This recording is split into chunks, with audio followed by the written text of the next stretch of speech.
Fala pessoal! Hoje, às 19 horas, o Inter tem um jogo importantíssimo contra o Remo lá no Pará. É um confronto direto, pois o Remo é o primeiro fora da zona de rebaixamento, com 2 pontos, e o Inter tem 1 ponto, saldo menos 3 em penúltimo lugar.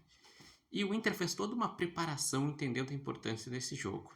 No primeiro jogo da semifinal, o Inter botou reservas e entrou alguns titulares. Na volta, botou um time misto para também dar entrosamento, dar minutagem e se preparou, fez essa viagem que é tão grande, que é do Rio Grande do Sul até o Pará, que dentre os 20 times da Série A, só Inter e Grêmio terão uma viagem tão grande assim. E entende da importância, por isso vai botar força máxima. Então, o Internacional sabe que também está devendo por ter perdido a primeira rodada contra o Atlético Paranaense, por ter feito 1 ponto no combo Palmeiras e Flamengo. O Flamengo até foi um jogo que o Inter foi lá e jogou bem, mas ficou num ponto. E contra o Palmeiras em casa realmente não foi bem e acabou perdendo o jogo. E o Internacional deve ir a campo com Rocher no gol, Bruno Gomes na lateral direita, Vitor Gabriel, Mercado e Bernabei. No meio de campo com Ronaldo, Paulinho e Alan Patrick. Lá na frente Carboneiro, Vitinho e Borré. Que é a força máxima, que inclusive deve ser o time que o Inter vai ir a campo também nos clássicos grenais que vem na sequência, nos próximos 2 domingos. E por isso também é muito importante o Inter ganhar esse jogo, porque na próxima rodada é mais difícil pela questão que vai ter tido o desgaste das finais com o Clássico Grenal. Isso muito provavelmente pode fazer que no jogo contra o Atlético Mineiro, lá em Minas Gerais, o Inter tenha alguns desfalques por desgaste. Então tem que ganhar esse jogo, é confronto direto. O Inter não ganhou os 3 primeiros jogos e se sabe que o Remo é um time que está jogando a Série A depois de muito tempo, mais de 30 anos, mas que fez alguns jogos interessantes, empatou com o Atlético Mineiro lá em Minas, teve o jogo que estava vencendo do Mirassol, só que tomou um empate no final, e só o primeiro jogo que realmente não foi bom, que foi o jogo contra o Vitória. E mais do que isso, eu estava olhando a tabela e vendo que, sim, é uma garantia, o Inter ganhando sai da zona de rebaixamento, pois tem nessa rodada Santos e Vasco. Isso significa que esses dois times que têm 1 ponto estão na zona de rebaixamento em 17º e 18º, algum deles vai tropeçar, se não os dois. Então o Inter ganhando passa por 1 ou por 2. Além disso, tem o Remo, que é o primeiro fora. O Inter ganhando, passa o Remo.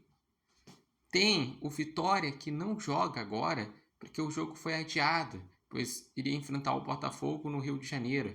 E teve 3 jogos adiados nessa rodada. Os jogos de Botafogo e Bahia, que vão jogar as partidas de volta da pré-Libertadores. E o jogo do Flamengo, porque o Flamengo vai jogar o jogo de volta da Recopa. Então, no melhor dos cenários, o Inter pode ir até 13º lugar. E no pior dos cenários, pode virar o lanterna. Até porque o Cruzeiro também joga nessa rodada, joga em casa contra o Corinthians.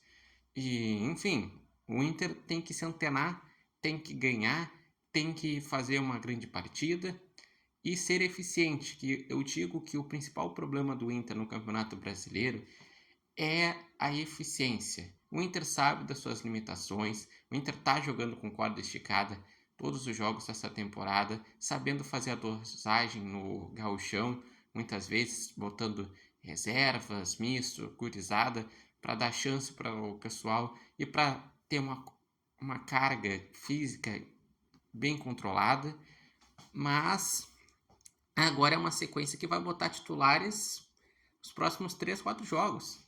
É Remo, 2 finais de clássico Grenal e depois tem o jogo contra o Atlético Mineiro. Então é 4 jogos seguidos botando titulares e tem que ir para dentro e tem que buscar os pontos, porque vou até fazer um comparativo.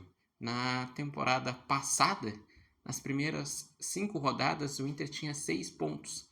O Inter, para chegar a uma pontuação parecida, tem que ganhar tanto do Remo quanto do Atlético Mineiro para chegar a 7. Qualquer tropeço ele fica com 5 para baixo, então faz uma campanha pior do que o ano passado. Vocês viram como foi o ano passado. Então, o Inter chegou naquele jogo que é decisivo, é ganhar ou ganhar, se superar, e depois, a partir que voltar do Pará, provavelmente viaja na quinta, chega no final da quinta-feira, a partir disso que daí sim pensa em Grenal, pensa nas finais, pensa em tentar conquistar o bicampeonato. Mas e vocês? Qual a expectativa para esse jogo entre Remo e Inter? Acreditam que vai vir a primeira vitória? E depois para a sequência dos clássicos grenais, qual a expectativa? Deixem aqui nos comentários, lembrando que esse vídeo tem oferecimento de Barbearia Independência e vocês podem acompanhar o Repórter Matheus Wolff no TikTok, no Instagram e no canal do YouTube Repórter Matheus Wolff.